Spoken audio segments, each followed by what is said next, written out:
Isang mapagpalang umaga po sa ating lahat. Welcome po sa ating morning devotion sa araw na ito. Ang title po ng ating pagbubulay-bulayan ngayong umagang ito ay may pamagat na Binigyang Pag-asa. Binigyang Pag-asa. Ngayong araw po na ito ang ating pag-uusapan ay napaka-obvious, pag-asa o hope.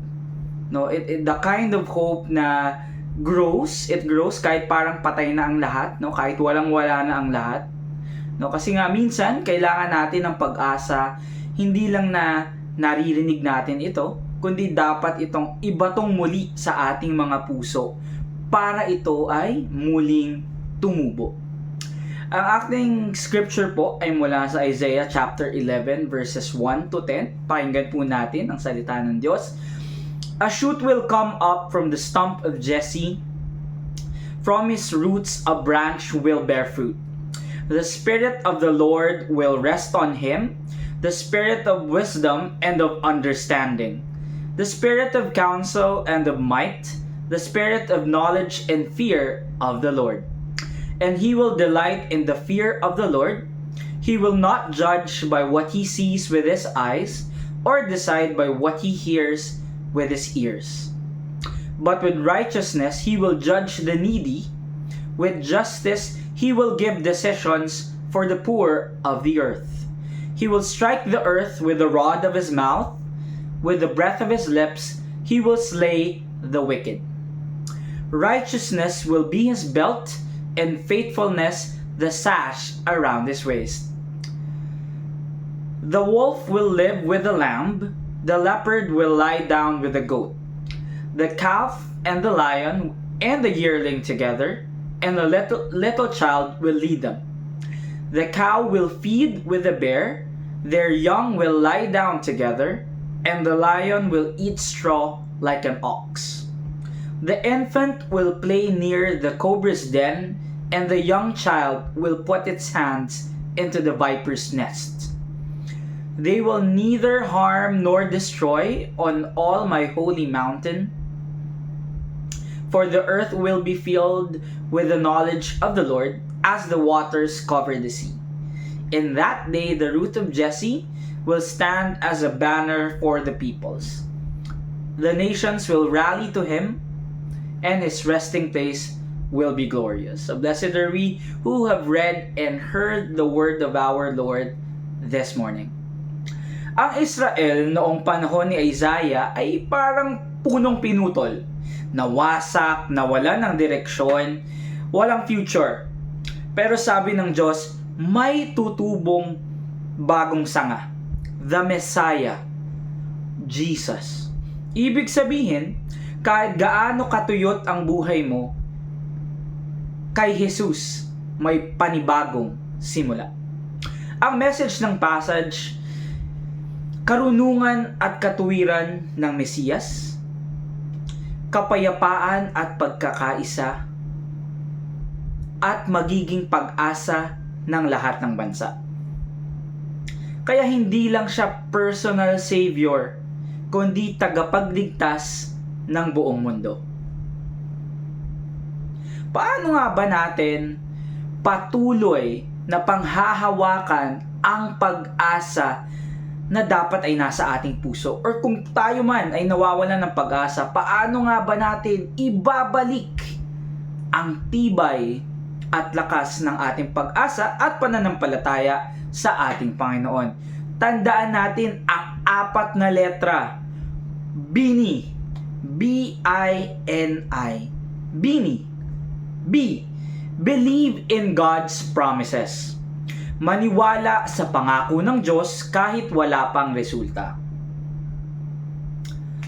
Halimbawa sa ating talata, ang Israel yung tuyong plant or yung tuyong stump. And then si Jesus, siya yung bagong shoot. Siya yung bagong halaman na tumutubo. Ganyan tayo minsan, no? Parang natutuyuan na tayo ng pag-asa. Nawawalan na tayo ng pag-asa. Ang daming problema na kinakaharap sa mundo. Mag-iisandaang araw na wala pa ring nakukulong sa mga flood corruption scandals na kinalulukmukan ng ating bayan ngayon. Liban sa ating bayan, mayroon din tayong mga problema sa ating personal na buhay, sa ating pag-aaral, sa ating trabaho. Broken relationships, academic challenges, personal mistakes, burnout, stress, anxiety. No, feeling natin, wala na. Parang wala na to eh. Pero sabi nga ng Panginoon sa ating talata, lagi may tutubong pag-asa. I know someone, ilang beses na siyang bumagsak sa board exam. No? Minsan nasasabi niya rin sa akin parang ayaw niya na. Minsan sabi niya napapagod na siya, parang wala namang pinatutunguhan ng kanyang efforts. Pero tong taon to, hindi siya tumigil, hindi siya sumuko kahit gano'n na yung naiisip niya na nahihirapan na siya, no? Nagdasal siya, nag-review, nagtiwala sa Panginoon. At sa susunod niyang attempt, no, by God's grace, pumasa siya. No, pumasa siya sa kanyang board exam. Hindi dahil perfect siya, no, kundi dahil faithful ang ating Panginoon. No? Paano tayo patuloy na maniniwala sa pangako ng ating Panginoon? So, of course, no, pwede natin gawin, gumawa tayo ng 3 prayer requests na parang imposible, no? Lagay natin ito sa prayer journal natin or sa devotional natin.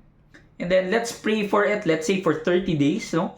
Araw-araw natin itong ipagdasal. No? Let's pray na, Lord, I believe kahit hindi ko pa ito nakikita, Lord, alam kong ito ay ipoprovide mo. No? And then after 30 days, let's see. No, tingnan natin ang pagkilos ng ating Panginoon sa ating buhay. Integrate godly character, no? Hindi lang utak, hindi lang salita, kilos at ugali. No? Marami tayong mga politiko ngayon, ang dami-dami nilang pinag-aralan, kung saan ibang bansa sila pinag-aralan, no, nag-aral, no? Matalino nga sila, pero wala silang mabuting kilos at mabuting ugali. Nandito ang ating Pangulo, nandito ang ating pangalawang Pangulo na walang mabuting kilos at walang mabuting ugali. Ang kasalukuyang mga namumuno sa ating bansa sa 2 pinakamataas na posisyon ay walang karakter. Hindi sila mabuting ehemplo para sa ating kabataan at higit sa lahat para sa atin na mga Kristiyano. Tandaan natin, si Jesus may karunungan, may pangunawa, may lakas, may fear of the Lord, may kabutihan, no, may righteous judgment, hindi nakabase sa chismis or sa fake news. Yun ang godly character na dapat nating ipakita. Dahil yun ang character na pinapakita ng ating Panginoon na higit sa lahat ay hindi pinapakita ng mga politiko. Let's say, no, may estudyante, no, I working as a guidance counselor, no, may mga students, no, nalilate sa pagpasa ng submission, no, sa mga teachers nila, and there's always this temptation na mandaya, no, na mag-copy paste na lang para mabilis, no? Kaya nga po may ChatGPT na eh. No, hindi natin malalaman kung ginawa mo ba talaga 'yon or malalaman natin, no? Pero medyo mahirap para malaman kung ginawa ba 'yon ng estudyante o ni ChatGPT o ni Gemini, no? Pero meron na 'yon, no? Na yung assignment mo pwede nang gawin ng AI, ng artificial intelligence. Pero itong estudyante na to, imbes na gawin niya 'yon, nagpasa na lang siya ng late. No, pinili niyang magpasa ng late kaysa mandaya. So hindi man 'yun nalalaman ng mga kaklase niya o ng teacher niya, no? Pero nakikita 'yun ng Panginoon. No? Dahil lagi-lagi integrity wins, ang katotohanan, ang katwiran, ang laging mananaig. So paano ba natin ma-integrate ang godly character? Bilang mga Kristiyano, dapat ito ay natural na dahil tayo ay sumusunod sa ating Panginoon. Kung tayo ay tunay na sumusunod sa ating Panginoon, lalabas at lalabas ang godly character sa atin. Pero ano nga ba mga practical steps para patuloy nating ma-remind ang ating mga sarili na kailangan natin ang godly character? Character check bago matulog. Minsan meron fit check, merong vibe check, no? Dapat din natin gawin araw-araw ang character check. Bago matulog, no, isipin natin, mag-reflect tayo. Ano ba ang isang bagay na ginawa mong tama today? No, ano ba ang isang area na kailangan mo pa ng tulong sa pagsunod sa Diyos? No? Iba pa dyan, piliin ang integrity over convenience. No? Ito ang hindi magawa-gawa, no, ng unity team. Ito ang hindi magawa-gawa ng mga politiko sa ating bayan ngayon. Because lagi nilang pinipili ang convenience over integrity. Uunahin nila ang kanilang mga sarili kaysa sa ating bayan. Huwag tayong magnakaw ng oras sa trabaho. No? Huwag tayong gumanti sa ating mga kaaway. Huwag tayong mandaya. Huwag tayong magsinungaling. No? Lagi-lagi nating piliin na maging mabuti at totoo. And nourish peace and unity. Sabi nga sa verses 6 to 9, wolf with the lamb, leopard with the goat, lion eating straw, impossible peace. No? Lahat ng mga hayop na yan ay nagsama-sama at naging mabait sila sa isa't isa. Kapag ang Diyos ang sentro, kahit natural enemies nagkakasundo. No? Nourish peace and unity. No, kailangan natin ng tunay na pagkakaisa, hindi yung peking pagkakaisa na ibinenta ng unity team sa sambayanang Pilipino. Kailangan natin ng tunay na pagkakaisa dahil tayo ay sama-sama para kay Kristo. Maraming gulo sa buhay natin ngayon at sa ating bayan. No? May drama sa GC, no? May nagli-leave, may nagtampo, umalis sa GC, no? May nag-block, may nag-restrict, may silent treatment sa school, sa work mo, pwedeng di ka pinapansin, or sa classroom mo. Same din sa family, no? Merong conflict, nagkakaroon ng mga factions, no? Pero kapag may humility at forgiveness, kahit unthinkable ay posibleng ayusin ng Diyos. No, minsan kasi nauuna ang pride ng tao. Pero kung ating uunahin ang humility at forgiveness na ating makukuha sa ating Panginoon, diyan papasok ang tunay na pagkakaisa at pag-asa. So, pag may conflict, initiate peace. No? Ang problema sa atin, pag may conflict, mga war freak. No? Gusto mang-away, gusto magalit, no? Gusto manalo. Pero at the end of the day, ang pinaka-importante po mga kapatid, magkaisa at magkaroon ng kapayapaan. Now, practice one encouraging message per week sa taong mahirap mahalin.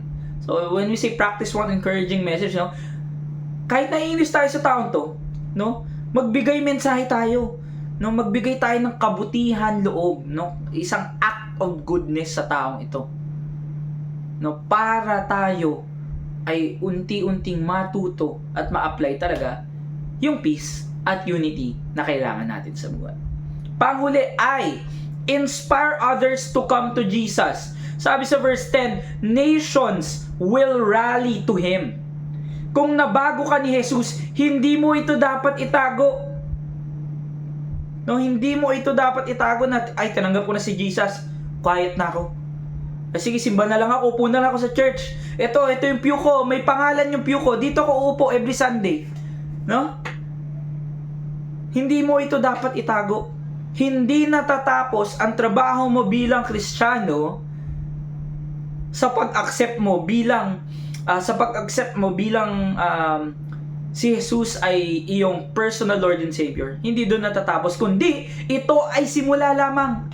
Na ikaw dapat, dahil ikaw ay naligtas na kapatid, dapat ikaw din ay magdadala ng mga tao kay Kristo para sila ay maligtas din ng ating Panginoon.